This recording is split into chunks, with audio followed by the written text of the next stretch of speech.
vamos também ver alguns outros textos. No final a gente pode cantar de novo para agradecer a Deus. Gênesis capítulo 22.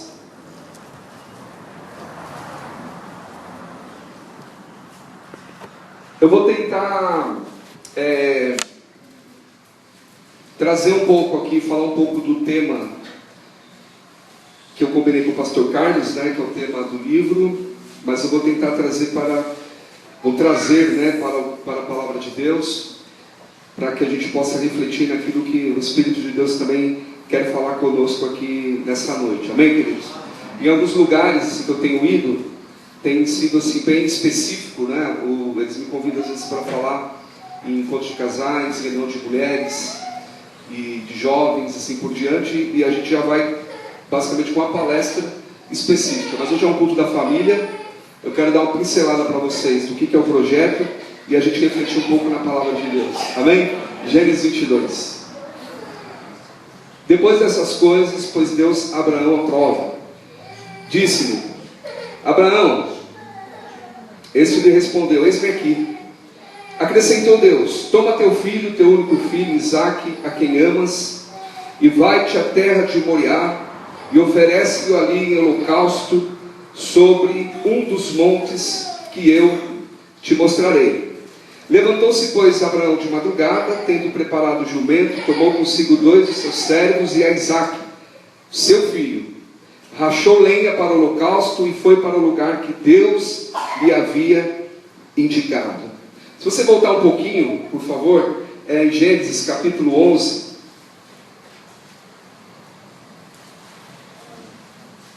Versículo 30. Gênesis capítulo 11, versículo 30. Um versículo curto diz assim: Sarai era estéril, não tinha filhos. Amém? Amém. Curva a tua cabeça, por favor, que vamos pedir ao Senhor que nos ajude. Senhor, tenha misericórdia de nós. Mas uma vez estamos aqui, meu Pai, leva cativo os nossos pensamentos, o nosso coração, para que possamos, meu Deus, meditar na Tua palavra, meditar naquilo que o Senhor, ó Pai, tenha a falar conosco, meu Deus. Muito obrigado pela Tua graça, pela Tua infinita misericórdia, pelo Teu poder, por tudo que o Senhor, meu Pai, tem realizado em nossas vidas. Nós te agradecemos e nós te louvamos em nome de Jesus. Amém. Amém.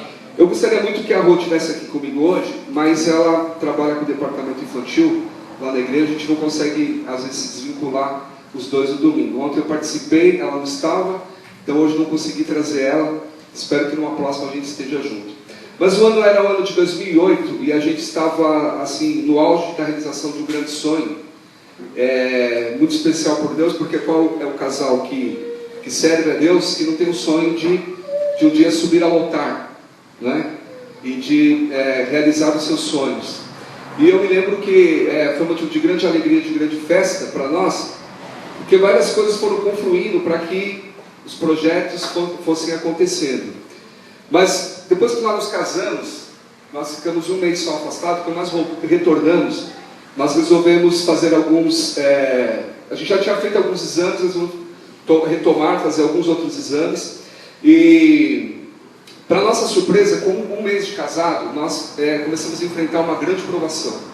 Né? Nós não tínhamos noção do que poderia ser. Eu lembro que um dos médicos que já me conhecia há muito tempo, quando ele falou para mim, ele entortou a boca assim, né? Ele falou: puxa, é uma coisa assim terrível, né? E a gente não sabendo do que é, qual era o problema que a gente iria enfrentar, qual era o tamanho da dificuldade que a gente iria enfrentar, nós estávamos de joelhos na presença do Senhor, né? Confiando em Deus, confiando na misericórdia de Deus e nos alegrando muito na presença de Deus, celebrando a vida, celebrando tudo que Deus tinha para nós. E eu me lembro que naquela bateria de exames que nós fizemos, estava tudo normal, como de fato estávamos muito bem, estamos bem. Teve um exame que deu alterado. Um exame deu alterado e pôs a nossa vida de ponta cabeça, assim, porque a gente entrou por um caminho realmente muito difícil, muito doloroso, né? Aí o médico disse: nós vamos ter que fazer uma cirurgia na sua esposa, ela vai ter que passar por um procedimento para a gente fechar exatamente o diagnóstico. Eu não sabia nada do que era ou como que era, tinha noção de algumas coisas, de algumas patologias que acometem homens, que acometem mulheres. Eu não sou médico, né? Não sou psicólogo, então Tá aí um pouco da dificuldade, pastor Carlos, que o projeto deu uma freada, porque em alguns lugares que eu estou indo falar, em algumas rádios, o pessoal tem me convidado para falar em programas de TV também, eles têm exigido que eu leve um médico junto, né? Então, quando eu não consigo levar o médico junto, como eu não consigo e é muito difícil esse projeto, nós estamos com um projeto de entrar para o curso de psicanálise. Deus está nos abençoando aí por esse caminho, de forma que a gente vai conseguir falar um pouco melhor do assunto. Na época, assim, totalmente leigo sobre a questão, e veio o diagnóstico, né? Quando nós recebemos o diagnóstico, o médico falou, olha, vocês vão ter que, ela vai ter que se tratar, esse problema, ele não é um problema que pode levar à morte, mas é um problema que pode dar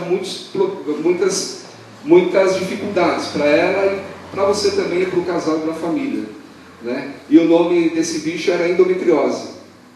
Ele deu nome, ele tinha nome. Porque é difícil às vezes também quando você luta com o inimigo, você não tem um nome, né? Quando você tem um nome, você sabe quem que é, com quem que você está lutando, aí a coisa fica mais... o livro Arte da Guerra já fala disso, né? Quem estudou aqui administração, ou outras áreas, sabe que você precisa conhecer o inimigo, você precisa se situar para você saber com quem que você está lutando. E a partir dali a gente olhou e falou, olha, a gente já tem um problema, e a gente tem o desafio, tem a dificuldade. Só que a gente tem um ao outro, a gente tem o amor, e a gente tem acima de tudo algo que nunca nos faltou, que é a presença de Deus na nossa vida. Né? Então a presença de Deus, quando ela está conosco, ela nos reveste de capacidade para nós enfrentarmos as dificuldades da vida. E aí o médico veio com uma série de sugestões e tal, a gente ficou um pouco assim, meio que perdido, começamos a peregrinar de médico em médico, e uma situação bastante complicada, e idas e vindas em médicos, cirurgia, ela passou por 2 cirurgias, ela teve que tomar medicações muito fortes, e Deus me deu graça para que pudesse estar acompanhando ali, dentro daquele processo, que não foi um dia, uma semana, um mês, mas foi alguns anos, né? E é uma batalha muito difícil, até porque os médicos dizem que a endometriose não tem cura, né? Ela não tem cura, você sabe apenas como controlá-la. Muito bem, aí sabendo de toda a situação, enfrentando essa situação, eu tive uma oportunidade assim de ouro de Deus, de estar entrando para fazer um curso muito interessante e na área de aconselhamento. E quando eu entrei para esse curso, eu não sabia assim exatamente o que Deus estava preparando para mim. E quando eu estava lá estudando esse curso, passando assim no meio das dificuldades, quando nos veio para nós trabalharmos algum tema, um tema para a conclusão do curso, me veio a ideia de falar sobre isso, né? Então eu levei para o meu orientador, psicanalista, Dr. Moloshenko, ele aceitou e nós começamos a trabalhar o tema como, vamos dizer assim, uma situação, vamos tentar conhecer um pouco melhor o assunto. Mas o projeto foi crescendo e o projeto ele virou um livro o ano passado, né, de forma que nós temos tentado, com esse livro, levar informação, né, para as mulheres, levar informação para as meninas, para casais, para as igrejas, de forma a nós nos alertarmos um pouco sobre esse tema. O que é a endometriose? Né? Para você entender um pouco, a endometriose é uma patologia ginecológica que ela tem um comportamento, segundo os médicos, invasivo. Né? Então, ela age mais ou menos como um câncer. Né? Então, quando um câncer se instala numa determinada região do corpo, se você não trata, ele se espalha. A endometriose ela tem esse comportamento, mas ela não é maligna, né? Ela tem um comportamento benigno. Ela atinge cerca de 10 a 20% da população feminina. Tá? No Brasil, esse número está mais ou menos hoje, atualizando, 8 milhões de mulheres. Tá? Alguns especialistas dizem que isso pode ser muito maior por causa da dificuldade do diagnóstico, se descobrir o diagnóstico, né? E ela condiciona a mulher infertilidade em 20 a 60, 70% dos casos. Nem todas as mulheres com endometriose vão enfrentar a infertilidade, mas boa parte delas enfrentam. As mulheres vão ter sintomas muito característicos, dor pélvica, né? Vão ter dor abdominal, vão ter dor durante a menstruação, dor intestinal, vários tipos de situação vão acometer a mulher. Por quê? Porque a endometriose está ligada à questão da menstruação. Então a mulher todo mês ela se prepara para menstruar, e para ter um filho, quando ela não tem, ela menstrua, parte do endométrio dentro do útero da mulher, ele sai e ele foge para fora. Essa é uma das teorias, né? A teoria de Samson, que é a mais aceita aqui no Brasil. Ele foge para fora e pega outros órgãos, né, da mulher, ovário, trompas, em alguns casos o intestino. Eles chamam de endometriose profunda, tá? O médico, quando ele faz o diagnóstico através de tentando caracterizar a dor pélvica, porque às vezes algumas meninas perguntam, em algum lugar que eu vou, algumas vezes falam: poxa, mas a cólica da menstruação, ela é normal, né? Sim, em parte né? A gente tem até aquela velha máxima, né, que as nossas avós tinham isso, né, que quando casar passa. Não é isso? As vovós falavam isso para a menina, para a mãe: quando casar, se preocupa que isso vai passar. E algumas meninas não passam, né? Algumas meninas não passam. Então eu sempre falo: olha, não é para você ficar alertado ou muito preocupado. Você tem que tomar cuidado se a dor for muito fora do comum, se a dor for muito forte, você perceber sinal que está muito... Todo mês você tem que fazer aquela correria para pronto-socorro, tomar remédios fortes. Tem que ficar atento e conversar com o médico sobre isso.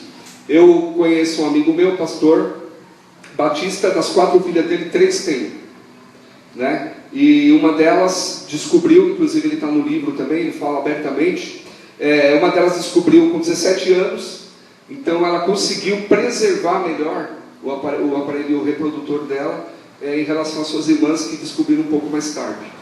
Então a importância também de alertar as meninas a respeito do tema, porque a dor, a menina pode ter essa dor, então eu repito, mas se a dor for muito forte, muito fora do normal, geralmente ela está associada com esse problema, tá? Então geralmente os ciclos também vão se tornar irregulares, né? E aí o médico, percebendo isso, ele vai pedir exames auxiliares. Geralmente ele pede uma ressonância, ele vai pedir uma laparoscopia, que é para fechar o diagnóstico, uma cirurgia menos invasiva, né? Ela é uma cirurgia por vídeo. Mas antes disso, um exame de laboratório importantíssimo é o CA-125, que é o marcador tumoral. Esse é o exame que deu alterado na minha esposa. Algumas meninas não vão ter esse marcador alterado, então vai depender muito da experiência do médico para fazer e fechar o diagnóstico. No Brasil é muito difícil o tratamento da endometriose, tá? Geralmente quando as meninas ou as mulheres correm ao pronto-socorro com dores, com sangramento, com hemorragias, eles atuam nos sintomas, passam o remédio para que ela fique bem, ela vai embora e não chega no diagnóstico. A maioria, principalmente para nós que dependemos do SUS, né? Quem depende do SUS tem uma dificuldade muito grande. Quando se descobre no SUS, o tratamento ele é muito oneroso também, ele é muito difícil, tá? Porque é um tratamento hormonal, a medicação é cara, a gente encontra isso no SUS, mas nem sempre é tão fácil de achar, principalmente com essa crise que está, há muitas reclamações, até mesmo de remédios básicos que estão faltando nos postos de atendimento. Quanto mais remédios para tratamentos caros assim, tá? Então geralmente o médico tenta tratar a questão da dor, aliviar a dor da menina, mas isso não é o correto, né? Então o correto é que se chegue no diagnóstico, tá? As pesquisas aqui, e eu coloquei no livro também, elas apontam que média de 60% a 70% aí das adolescentes com dor pélvica crônica, que não melhoram com medicamentos anti-inflamatórios, contraceptivos e tal, elas posteriormente vão ser diagnosticadas com endometriose. Então isso aqui são estudos científicos comprovados do que acontece com essas meninas, tá? As meninas podem apresentar sintomas parecidos com os das mulheres, mas alguns um pouco mais amenos. A endometriose ela tem uma ligação com a infertilidade, tá? Diretamente ligado. No Brasil, a endometriose é o principal motivo de infertilidade para o feminino. Tá? O médico geralmente, quando ele busca a infertilidade, ele busca no casal. Para a mulher, a endometriose ainda tem sido a mais comum. Apesar de não existir evidências científicas, né, muito fortes de que a endometriose, nos seus estágios mais iniciais, estejam ligadas à infertilidade, as mulheres com endometriose avançada e profunda, elas com certeza vão ter muita dificuldade para para engravidar. A doença é classificada em 4 etapas, né? Então da etapa 1 até a 4, então da 3 a 4 já são considerados grave. As mulheres que são diagnosticadas da etapa 1 e 2 é um estágio ainda mais leve, que as chances aumentam bastante. Para as mulheres na etapa 3 e 4, uma gravidez natural é quase que impossível. No 4, então, os médicos realmente jogam a toalha, né? Algumas meninas, quando chegam nesse estágio, eu estive há poucos dias numa igreja batista, e foi muito bom lá a recepção do pessoal também, como aqui hoje vocês, e eu lembro que uma das meninas, ela que estava lá, ela ouviu falar que ia ter a palestra, o pastor colocou uma faixa assim na igreja, uns folhetos e tal, e ela foi lá. Ela é uma ativista envolvida com questões sociais, e ela pediu até a oportunidade para falar.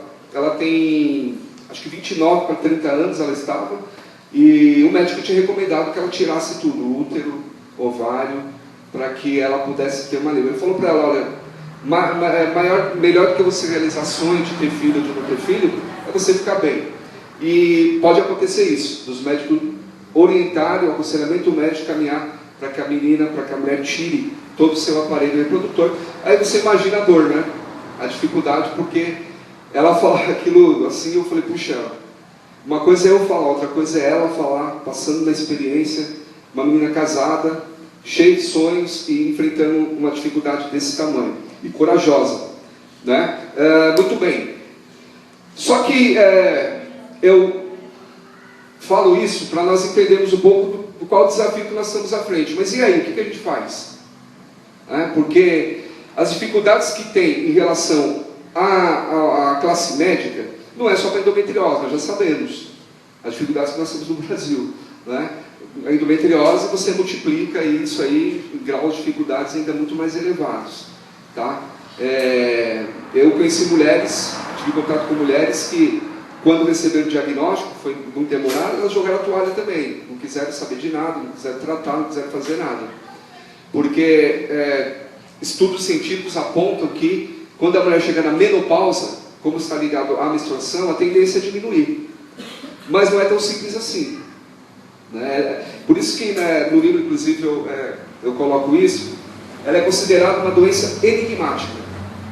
É muito difícil de entender a endometriose, né? Quando a mulher pensa muitas vezes que ela está estabilizada, ela pode ter uma recaída, ou quando ela pensa que está tudo perdido, de repente vem uma esperança. É muito difícil.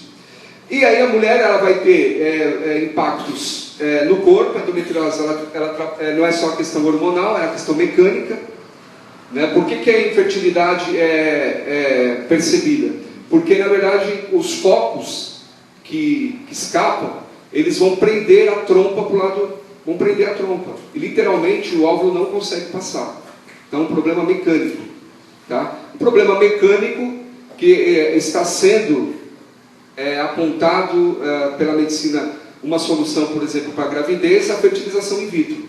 Quem já ouviu falar?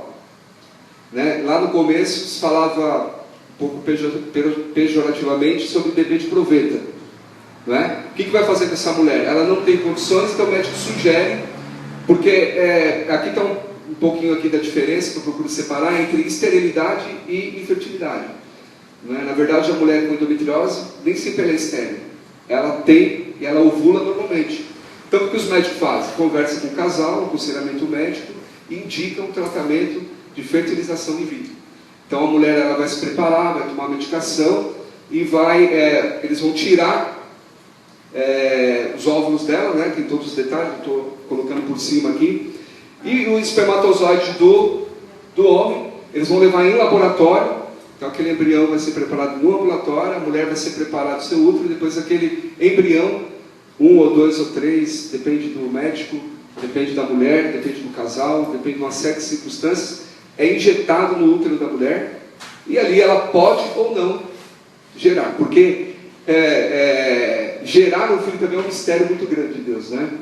Tem mulher que tudo dá certo e ela consegue, tem mulher que não tem nada e não consegue engravidar. Então é um mistério, porque a vida também é um dom de Deus, né? Então a fertilização in vitro, ela é uma possibilidade. Aí no livro eu coloco, já trazendo para a questão da espiritualidade, eu eu provoco um debate, porque tem muita gente na igreja aqui, pastor Carlos, que acha que o tratamento é recomendável. Tem muita gente que acha que o tratamento não é recomendável, né? Eu participei até de uma convenção, uma vez, de uma igreja, durante as pesquisas, e que eles convencionaram lá e disseram o seguinte: olha, a igreja não vai deliberar sobre isso. O casal que tem que os dois entenderem, os dois chegarem num acordo se eles vão fazer ou não. O tratamento numa clínica aqui em São Paulo, que é o principal centro aqui da América Latina, ele está em torno de 15 a 20 mil reais. Tá? Então, 15 a 20 mil reais. Então, o casal tem condições, o casal quer fazer. Por que eu estou falando da questão da igreja? Porque tem a questão ética. Tá? Então, eu conheci casais que eles fizeram e tiveram muita dor e tal, mas conseguiram. Então, aí depois que tem o bebê também, esquece de todo o problema, todo o processo de dor, né? Mas eu conheço casais que tentaram 1, 2, 3 vezes, venderam o carro, colocaram a casa hipotecaram a casa, em uma série de situações. Numa terceira, que uma mulher quase morreu, aí o médico diz assim: olha, não dá mais para fazer isso com a sua esposa, um casal crente. Depois eles então adotaram 2 crianças. Mas aí tem uma questão: e os embriões dele? O que vai fazer com os embriões que sobraram dele, né? E agora? Não pode mais colocar na mulher dele. Nós podemos, aí é uma questão ética para a igreja discutir, né? Por isso que eu trago para o livro. Podemos liberar esse embrião para uma outra mulher, podemos eliminar esse embrião, o embrião já é vida, né? Então não é tão simples, né? Não é tão simples, né? A gente pensa que é, mas não é tão simples, tá? O que eu falo então sobre espiritualidade? Aqui no livro eu vou falar de espiritualidade. Deixa eu ver aqui se eu pego para vocês entenderem mais ou menos o que eu quero dizer como espiritualidade, como resiliência. Aqui na página 49, eu vou citar uma frase de Leonardo Boff, de 2013, que ele fala assim: se espírito é relação e vida, o seu oposto não é matéria e corpo, mas a morte como ausência de relação. Então, nesta acepção, espiritualidade é toda a atitude e atividade que favorece a expansão da vida, a relação consciente, a comunhão aberta, a subjetividade profunda e a transcendência como modo de ser, sempre disposto às novas experiências e aos novos conhecimentos. Então, nós somos evangélicos, mas eu abri o leque para que a gente trate a espiritualidade como esse fator que nos impulsiona, que nos que alimenta a nossa fé, que nos faz olhar para Deus com esperança, olhar para a transcendência, né? Que olhar para a vida, que a vida não é aqui e agora, uma série de circunstâncias nossas, trazendo isso para a vida da mulher que sofre a questão da endometriose, para o casal também, porque a endometriose vai marcar a vida de uma mulher profundamente, tá? E as pessoas que estão ao seu redor. Por isso que no livro também, quando eu trago a sugestão que eu trago no livro, a proposta do livro, é que se crie um trabalho de escuta na igreja. E nesse trabalho de escuta, a gente trabalharia a proposta com 2 tipos de aconselhamento: o aconselhamento noutético, voltado para a palavra de Deus, e o aconselhamento diretivo, né, mais psicológico, que envolve a pessoa e o contexto onde ela está inserida, e as pessoas que fazem parte da vida dela, né? Então, é muito complicado também para nós, que não somos psicólogos. Nós temos que tomar cuidado, no livro eu falo isso, nós temos que saber a linha onde nós podemos atuar e onde nós não podemos.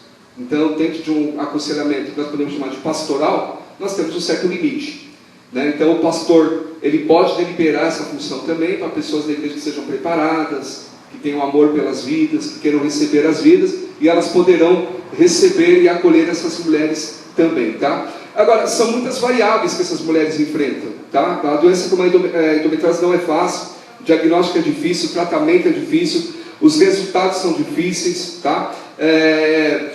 Tudo é terrível na vida da mulher. E assim como ela está convergindo para os centros médicos, elas vão vir para a igreja também. Os casais vão vir para a igreja também. E aí, nós não podemos dizer: não tem nada a ver com isso, né? Porque é que a gente vai orar, que a gente crê que Deus tem poder para curar. Eu participei de um programa outro dia que era o poder da cura, e toda hora a entrevistadora ela me apertava dizendo: mas vem cá, você não crê que Deus pode? e eu deixei muito claro, eu creio que Deus pode curar, não só endometriose, qualquer doença. Deus tem poder, amém, queridos? Amém. Deus tem poder. Agora, nós temos que também tratar a realidade, porque a cura, ela pode vir através de uma atitude nova de vida, né? Não necessariamente que a mulher teve a cura da doença em si, mas uma atitude nova diante da provação, diante do problema, né? Há um passo que ela estava encolhida, sem força, sem coragem, ela pode vir aqui e ser encorajada por Deus, pelo Espírito Santo, pelo poder da palavra de Deus que está na sua vida, né? Para que ela tenha coragem de enfrentar as dificuldades do dia a dia, tá? Então, os impactos que nós percebemos aí é o sentimento de inferioridade, ela fica recluída, é depressão, né? Ela começa a brigar com a idade cronológica. No tempo das nossas avós, né? Eu vou citar aqui de novo a vovó, com muita saudade da minha vovó. A minha avó, por exemplo, uma das minhas avós teve 10, um morreu, ficou 9 filhos. Outra acho que passou de 10, né? Vamos pegar minha avó materna, que teve 9, que aí vem a minha mãe. Minha mãe teve 5. Minhas irmãs, tem uma que tem 2, acho que o Carlos conhece, né? A Beth tem uma que tem 1, que é a Laine. E o Elisandro está vindo aí, está vindo agora por aí, o Gabriel está chegando, glória a Deus. Percebe-se que essa é realmente, essa semana a gente estava falando sobre isso ainda, o número de filhos por família no Brasil diminuiu muito. Então as mulheres estão casando cada vez mais tarde. Antigamente você encontrasse uma menina na igreja com 22, 23 anos, que não tivesse casado ainda, ela já era titia, ela já ficava desesperada. Hoje isso mudou radicalmente, né? Você encontra uma menina de 30 anos, você vai casar? Não, primeiro tem que estudar pós-graduação, doutorado, pós-doc, inglês e tal. Depois eu vou pensar. E aí, convencionou-se que a endometriose no Brasil, a maior percentual diagnóstico é entre os 30 e 40 anos. Então a mulher tem uma briga cronológica, tá? Então quando ela descobre, imagina, que ela já está com 30, 35, 40 anos, puxa vida, vem o desespero, tá? Vem a amargura, o complexo de inferioridade e por aí vai. E ela vai buscar ajuda. Vai buscar ajuda do médico, vai buscar ajuda do psicólogo, vai buscar ajuda da igreja. Vai buscar ajuda do pastor, vai buscar ajuda, sua ajuda, a nossa ajuda, tá? Eu creio muito, amados, assim, na ação poderosa e milagrosa de Deus. Tenho experimentado isso na minha vida. Mas nós temos que ser cristãos, como Paulo fala lá em Romanos capítulo 12. Temos que apresentar a Deus um culto racional.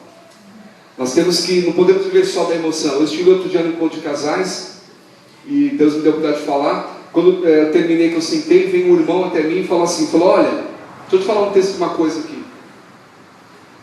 A minha filha, ela estava com um problema muito sério, muito grave. Eu nem sei se é isso aí que você está falando, mas ela não conseguia engravidar, ela ficava triste e tal. Um dia, eu acordei de madrugada, e eu orei e falei, Senhor, é hoje. Aí eu fui na geladeira, peguei um copo d'água, acordei, ela falou, agora filha, toma essa água. E ela tomou a água, 3 meses depois ela estava grávida. Eu falei, irmão, glória a Deus, que bênção, que Deus pode fazer milagres, né? Mas isso é muito subjetivo. Isso é muito subjetivo, né? A realidade das mulheres que enfrentam isso é muito dolorosa, para a gente brincar com o sentimento das mulheres e das pessoas. Deus pode agir, claro que Deus pode, mas nós como igreja temos que ser responsáveis diante da dor das pessoas, diante das dificuldades que as pessoas enfrentam. Já pensou, seria muito bom, eu mesmo traria um galão de copo de água ungida aqui, né, pastor Caio? Eu combinaria com o pastor Caio, vamos tomar, Deus, amados, né? Mas a gente tem que levar a palavra de Deus a sério, nós temos que buscar a Deus com gratidão e com responsabilidade. No livro eu vou falar um pouco também das informações dos locais onde essas mulheres podem encontrar ajuda. Então existem muitas ONGs, o pastor Carlos falou aqui do meu Facebook, que o Facebook tem a ver com o projeto, né? Que é o aconselhamento em inglês. Quando terminou, eu montei esse Facebook, porque com ele eu interajo também com outras mulheres que tem ONGs pelo Brasil afora, HPEND, Endometriose e algumas até fora do Brasil, né? Endometriose Brasília também, bem atuante no Brasil, e a gente faz aí uma interface aí com essas ONGs, no sentido de buscar recursos e ajuda para essas mulheres. Então, não sei se vocês sabem, através da pressão que foi feita política lá em Brasília, criou-se o Dia Nacional da Endometriose no Brasil, que é 8 de maio. Tá? E todo ano aqui no Brasil, já mais ou menos 3, 4 anos, acontece a Marcha Mundial contra a Endometriose. Esse ano foi em março, geralmente é em março. E aqui, geralmente em São Paulo, é no MASP, na Paulista. Mas acontece em várias cidades do Brasil também e pelo mundo afora. Então, no livro também eu trago essas informações para que você também possa indicar para as mulheres, para que elas saibam onde elas estão pisando, os médicos com quem ela pode falar. Em muitos casos ela vai ter que pagar a consulta, né? E tem alguns casos que a gente pode indicar elas como centro de referência, como o Pérola Baito, o Hospital das Clínicas também, que atende, mas a fila é muito grande. Então tem uma série de detalhes que a gente fala no livro. A proposta é criar esse trabalho de escuta. Essa proposta, Pastor Carlos, eu estudei, eu peguei assim alguns exemplos, mas eu gostei muito do exemplo do Bolsonaro, que é um padre aqui no Rio Grande do Sul. Né? Ele escreveu um livro, um trabalho desenvolvido em cima da questão da escuta. A importância da escuta, não só a escuta psicanalítica, porque aí temos que ser um profissional, mas o aconselhamento, ele é possível na igreja para pessoas leigas. É isso que ele fala no livro. Fala, não precisa ter pessoas formadas, pessoas gabaritadas, pós-graduadas, não. Se tiver pessoas com o coração voltado para fazer algo, para atender, cuidar de pessoas, atender, ouvir, que o processo da escuta ele é esse, né? É ouvir. A gente vive numa correria tão grande que a gente tem dificuldade. As pessoas, já percebeu? Às vezes começa a conversar com alguém, não deixa nem você terminar de falar, já começa a falar de outra coisa, a gente vai se... Então seria um espaço que a gente pudesse abrir. Eu levei esse projeto para a igreja. Então lá na igreja nós temos 2 dias, quinta-feira às 19 horas ou domingo às 11 horas, que a gente abre um espaço de escuta, de aconselhamento. Está capengando ainda, pastor, assim, é a dificuldade de criar, de mudar a cultura também. Tá? Eu sou da Assembleia de Deus. Assembleia de Deus. Eu ia acabar de falar, ela perguntou. Assembleia de Deus. Então, nós abrimos esse espaço porque para receber. Mas é só sobre endometriose? Não. A endometriose pode ser uma ponta inicial, mas você pode trabalhar para receber essas pessoas com diversos tipos de problema para esse trabalho de escuta. E tem que ser um lugar simples, mais reservado para ouvir essas pessoas, com um tempo mais ou menos de 50 minutos, né, para ouvir e encaminhar essas pessoas na sua dor. Isso é um trabalho de aconselhamento, tá? É muito importante, eu vou falar no livro, do apoio da família, tá? Para a menina que enfrenta a endometriose e para a mulher que enfrenta a endometriose, tá? Um dos autores que eu cito do livro, que é o Saper Rosa, ele diz que a bênção buscada para a família, ela não é mágica ou superficial, mas ela é precedida da vontade humana de vivê-la. Tá? Então eu quero estar do lado, eu quero participar, eu quero estar junto. Então a mulher nesse momento, ela precisa ter o acolhimento da sua família, ela precisa ter o acolhimento do seu companheiro. Se ela é uma mulher casada, ela precisa ter o acolhimento do seu companheiro, do seu marido, do seu esposo, né? Se ela é uma mulher solteira, ela precisa ter muito atenção dos seus pais, dos seus irmãos, tá? Então isso é muito importante, isso conta muito. Tanto é que na trabalho de escuta, em alguns momentos a gente poderá chamar essa família, essas pessoas que estão diretamente ligadas a essas mulheres para participar junto. A endometriose, então, ela está ligada aos paradigmas modernos, ligado sim à questão da mulher moderna, da mulher que está buscando o seu espaço. Ela já existe há muito tempo, mas ela tomou uma proporção muito maior nos tempos atuais que nós estamos vivendo.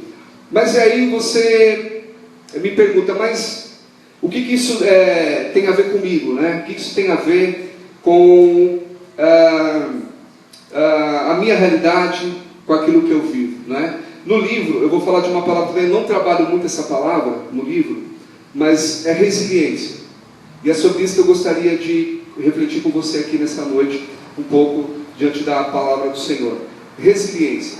Resiliência é um termo que primeiro ele foi cunhado pela engenharia. Foi, na verdade, um cientista que cunhou esse termo, mas a engenharia usa muito, que é a capacidade que o metal ele tem de absorver energia para evitar, diante de um estresse, diante de uma pancada que ele venha a enfrentar, evitar rachaduras, evitar que eles se quebrem.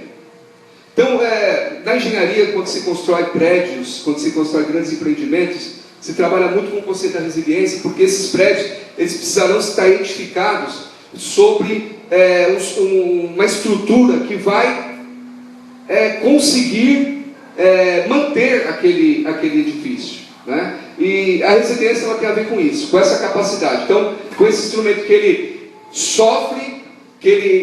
sofre pancada, ele sofre dificuldade, mas ele volta para o seu estado normal e ele não sofre rachaduras. A psicologia depois ela vai adotar o termo para mostrar, dentro de um estado emocional, a capacidade que o ser humano tem de criar dentro de si resiliência, de enfrentar as dificuldades, de enfrentar as lutas, de enfrentar a dor, de enfrentar os problemas da vida, mas resistir, mas ficar firme, não se rachar, não deixar, não perecer, criar essa capacidade dentro de si. Então a psicologia, ela diz isso. Agora, a resiliência também, ela pode perfeitamente se encaixar dentro da nossa vida espiritual, não é? Quando a gente trata de problemas como esse, da endometriose, como qualquer dificuldade que a gente vem enfrentar na vida, nós sabemos, amados irmãos, que nós precisamos confiar e estar firmes para que possamos em tudo glorificar o nome do Senhor nas nossas vidas. Nós citamos aqui o texto de Abraão, mas quando a gente olha para Abraão, aqui nessa situação que ele está, ele pegando o seu menino, seu único filho, que era fruto de uma provação muito grande que ele passou, porque a sua mulher não podia gerar filhos, sua mulher tinha dificuldades para lhe dar um herdeiro. Abraão chegou até mesmo a pensar que ele não teria herdeiro vindo de Sara, porque o tempo passou, a vida passou, e assim mesmo, a vida passa, e com a vida que passa, nós estamos vendo, percebemos que as coisas mudam, nós mudamos, nosso corpo muda, as estações mudam. Só que tem uma coisa, amado, nós servimos um Deus que não muda. A Bíblia diz que Jesus Cristo é o mesmo, ontem, hoje e será eternamente. Ele não muda. Essa é uma garantia, uma certeza que nós temos no coração. Ele não muda, jamais mudará. E Abraão, quando a gente vê ele no auge dessa grande provação, que é pegar o seu filho e sacrificar no Monte Moriá. Eu fico imaginando Abraão pegando o seu filho e indo sacrificar, amados, a dor do coração desse homem. Mas a Bíblia diz que ele obedeceu a Deus e ele foi sacrificar o seu filho no Monte Moriá. E quando ele está lá para oferecer o seu sacrifício, o Senhor brada para Abraão e diz: Abraão, não precisa fazer tal, porque eu sei que você é fiel, eu sei que você é temente. E naquele dia há uma grande evidência de que Abraão era o servo de Deus, escolhido pelo Senhor para fazer a obra de Deus. Mas Abraão, para ele chegar até ali, foram se criando na vida de Abraão muitas situações da sua vida, para que ele chegasse a esse processo de resiliência, de entender de que ele poderia passar por aquela grande provação. Lá em Hebreus, no capítulo 11, diz que Abraão, pela fé, ele levou o seu filho em sacrifício, porque ele sabia que Deus podia levantar Isaac das cinzas, que Deus podia trazer Isaac dos mortos novamente. Ele sabia, mas para que ele tivesse esse processo de resiliência, Abraão passou por muitas provações, pequenas provações na vida. Primeiro Deus chega para Abraão, manda ele sair do meio da sua família, que não era um processo fácil. Abraão era herdeiro de tudo que o pai dele tinha. Abraão tinha todas as condições para ser um grande homem onde ele estava. Deus manda ele sair, e Abraão sai. Então Abraão vai para um lugar que Deus não dá para ele escritura, Deus não mostra para ele onde é, Deus não dá revelação, não. Deus só fala: Abraão, vai para o lugar que eu te mostrar, vai para a terra que eu te mostrar, porque eu serei contigo. E Abraão tinha uma promessa de ser uma grande nação. E a Bíblia diz que Abraão é provado, ele sai para um lugar que ele não sabe para onde é, onde ele vai chegar, com quem que ele vai lidar, ele não sabe de nada, mas ele tinha as boas mãos do Senhor sobre a sua vida, sobre a sua família. Abraão vai enfrentar problemas dentro da sua família, porque Deus diz para ele sair e não levar ninguém, mas ele leva Ló. Ele leva Ló com ele, e lá em determinado momento ele vai ter que sofrer a dor da separação de Ló. E Abraão tem que lidar com aquilo. Abraão tem que lidar com a situação da sua mulher cair sobre o encanto dos olhos do inimigo. Abraão tem que lidar com situações de estar convivendo com a dor da sua mulher, que não consegue gerar, que não consegue ter um filho. Abraão tem que conviver com muitos tipos de problema, porque, meus amados, é através dessas dificuldades que nós vamos enfrentando na vida, que Deus vai também trazendo e criando em nós resiliência, para que a gente possa enfrentar as dificuldades e as lutas que a vida nos apresenta. Quando ele chega nessa situação, ele já tinha passado por muitos processos. Então a gente olha para Abraão e fala: puxa, Abraão foi frio. Abraão foi... eu jamais faria isso. Mas quando Abraão faz isso, é porque ele já está num processo com Deus. Ele já conhece Deus. Ele sabe o que Deus queria da vida dele. E Deus chega para ele e fala: Abraão, é isso que eu quero de você. E será que você tem claro na sua mente hoje o que Deus quer da sua vida? É muito claro para você o que Deus espera de você, meu irmão, minha irmã? O que Deus quer de você como um pai de família, como uma mãe, como um servo de Deus, como alguém que tenha o chamado de Deus para fazer a obra do Senhor. Você sabe o que Deus quer da tua vida nessa noite? E Abraão, quando ele obedece a Deus aqui, nós temos que entender algumas coisas. A primeira coisa é que Deus jamais aceitava sacrifício humano, e Abraão sabia disso. Quem fazia isso eram os pagãos. Quem fazia isso era quem não tinha temor a Deus. Abraão sabia disso. Mas por que então que Deus pede? Porque na verdade não era o filho que Deus queria. Deus não estava querendo Isaac. Não era Isaac que Deus queria. Deus não queria cortar a graça de Abraão. Deus não queria tirar a herança de Abraão, que com tanto sacrifício ele conseguiu. Deus não queria, não era isso que Deus queria. O que Deus estava querendo, na verdade, é ver o posicionamento de Abraão, é ver a fidelidade de Abraão, era ver se Abraão realmente estava disposto a se posicionar como um servo fiel, que ouve a Deus e que entende o chamado do Senhor Deus. Talvez você esteja aqui dizendo: não, Senhor, eu estou pronto. Mas você já pegou no cutelo? Senhor, eu estou pronto, mas você já pegou o Isaac para levar para o sacrifício? Então você pode dizer: Senhor, eu sou fiel a Ti, Senhor. Eu estou disposto a fazer o que for. Mas você já pegou a lenha? Você já está arrumando, já arrumou tudo para o sacrifício?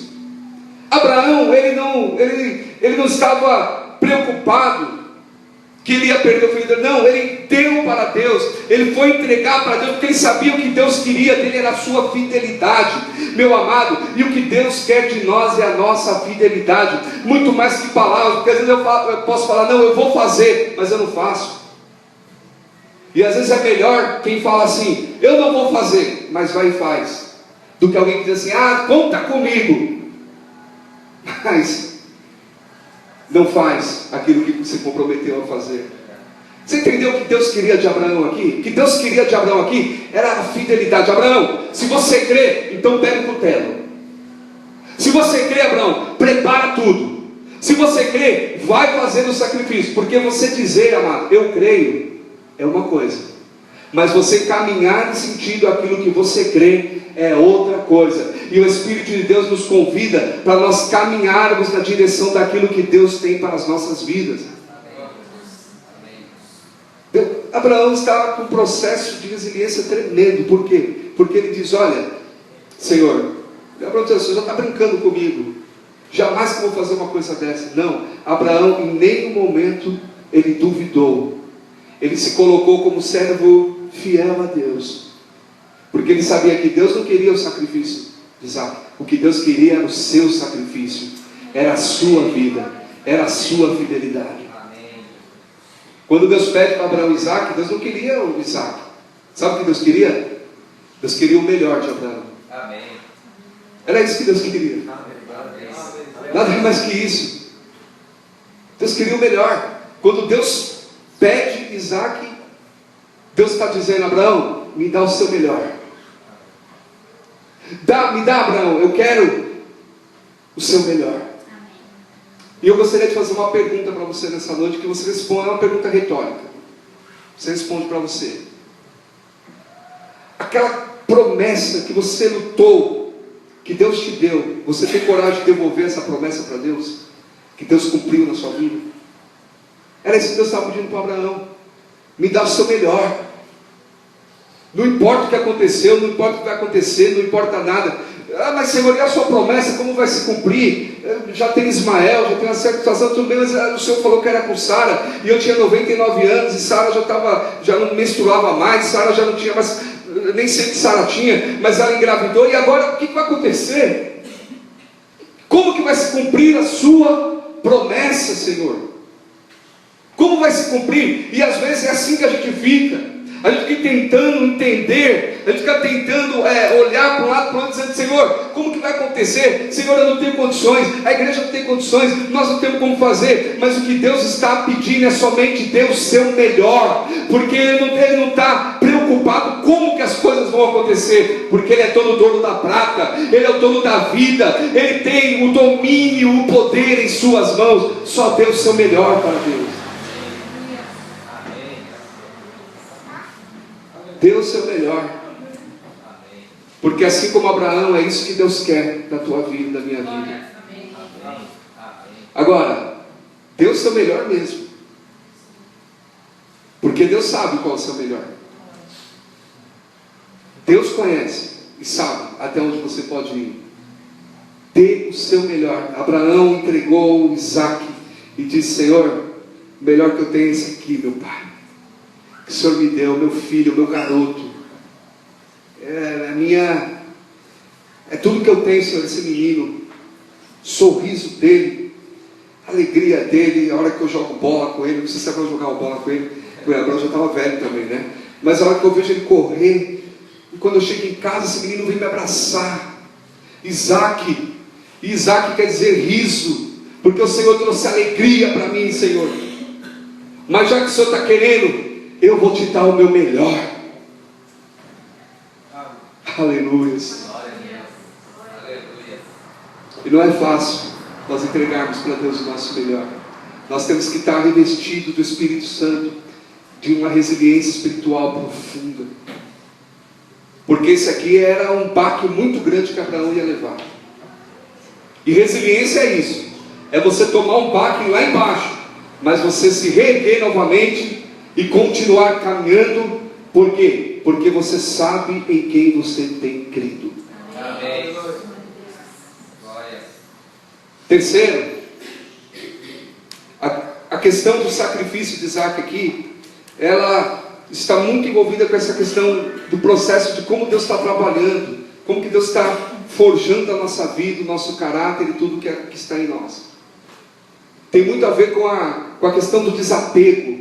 Tem muito a ver com a questão de eu me aproximar mais de Deus, me distanciando cada vez mais das coisas que são aqui agora, do que está aqui.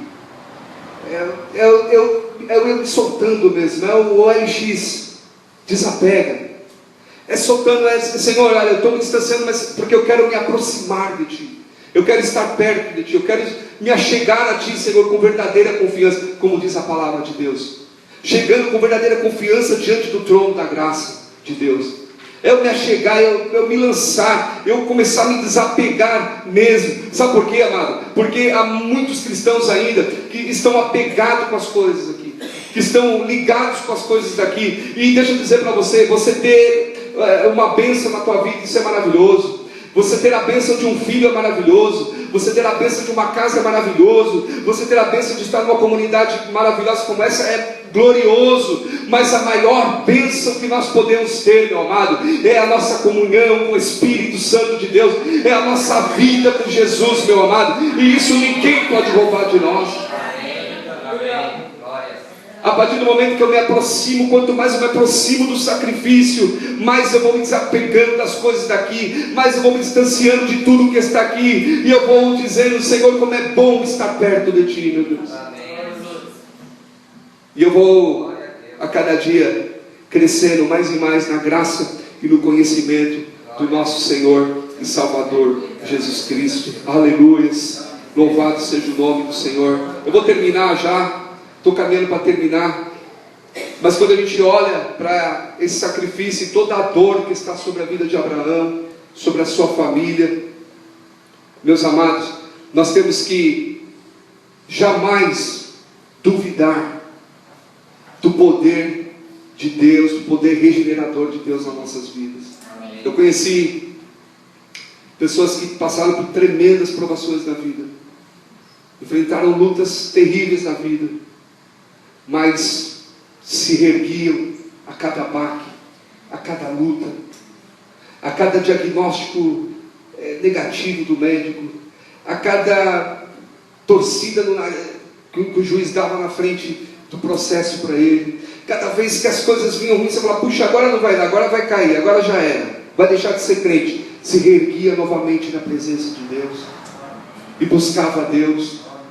Pessoas que aprenderam a viver através das dificuldades, das lutas, de glória em glória e de vitória em vitória, servindo e adorando o nome do Senhor. Se eu passar o microfone para cada um de vocês aqui hoje, cada um de vocês vão falar das maravilhas, das bênçãos, da manifestação do poder de Deus na vida de vocês. Mas se nós marcarmos um culto aqui para falarmos das provas, cada um de vocês aqui e virão aqui, e nós precisaremos de um culto com o dobro de tempo. Talvez nós vararíamos a noite, querido. Por quê? Porque nós temos dificuldades, nós temos lutas, nós temos problemas na vida. Mas isso não quer dizer que Deus nos abandonou. Isso não quer dizer que Deus está longe de nós, não. Isso não quer dizer que nós estamos esquecidos pelo Senhor. Jamais. Deus está com as tuas mãos sobre nós, querido. Ele está querendo nos levantar a cada queda e dizer: meu filho, muitas vezes pode cair o justo, mas eu vou levantar. Muitas podem ser as suas aflições, mas eu vou livrar você de todas. Muitas podem ser a sua dor, mas eu vou ser o seu alívio, eu vou ser a sua cura. E tem uma coisa: vai chegar o dia, a hora, e que você estará comigo. Eu vou limpar dos teus olhos todas as lágrimas. E já não haverá mais choro, já não haverá mais pranto, e você já não se lembrará das coisas que ficaram para trás. Você ouvirá a voz bendita, suave do Senhor dizendo: vinde bendito do meu Pai, aleluia, entra para o gozo que eu tenho preparado. Aleluia. Não há dor, não há dificuldades, não há problemas que possam rachar a tua confiança, a tua fé, a tua vida espiritual com Deus. Eu vi na endometriose casais se separando. Eu vi pessoas, mulheres, entregando os pontos. Eu vi, queridos, tive contato com homens que viraram as costas para suas companheiras, porque o sonho dele de ter um filho era maior do que o amor que ele tinha pela mulher. Eu encontrei mulheres desesperadas, angustiadas, mulheres que decidiram ir dentro de um processo psicológico, não conseguem mais se relacionar com outros homens. Mulheres casadas hoje com outras mulheres, que foram literalmente rachadas, foram literalmente atingidas pela dor, pelo problema, pela dificuldade. Isso não é só endometriose, é tantos outros processos que a gente enfrenta. Mas eu vi também, e graças a Deus eu tenho contemplado também, muitas mulheres que estão se superando a cada dia. Em cada baque, em cada situação, amado, em cada luta. Às vezes chega lá no ginecologista e ela não sabe o que ela vai encontrar pela frente, mas olha, eu tomei as palavras de Sartre Rosa aqui, que ele diz que dentro do processo terapêutico, ele viu como as mulheres são lindas, como elas são corajosas, como elas são fortes, que em cada processo, em cada não que elas ouviam, elas tinham a capacidade de se levantar novamente da cinza, do chão, e dizer: eu vou caminhar em direção aos meus sonhos, à minha vida. E eu sei que Deus pode realizar os teus sonhos, amado. Eu sei que o Espírito de Deus pode realizar os teus sonhos. Amém. Deus pode fazer coisas grandes na sua vida e na minha vida. E por isso que o Espírito Santo está aqui nessa noite para trabalhar em nosso coração e nossa vida. Aquele monte ficou conhecido como o monte do Senhor provê. Porque Abraão conheceu aquele dia o Senhor Jeová Jireh, o Deus da providência, Deus que não abandona, o Deus que não nos trai na nossa fé, querido, um Deus que está presente conosco em cada circunstância, em cada momento da nossa vida. Eu gostaria de orar com você nesse momento, e nós vamos louvar ao Senhor mais uma vez. Eu gostaria que você louvasse com toda a tua alma, o teu coração, ao único Deus que é digno de receber a honra e a glória e a adoração. Com a permissão do pastor Carlos, gostaria que você colocasse em pés, querido. Eu não sei se você conhece alguma mulher com endometriose, alguma mulher passando por provação. Não sei a tua vida nessa noite, mas eu sei que o Espírito de Deus está aqui, querido, para trabalhar nas nossas vidas, nossas dores, nossos corações, amado. Aleluia. Você sabe que é no corredor de hospital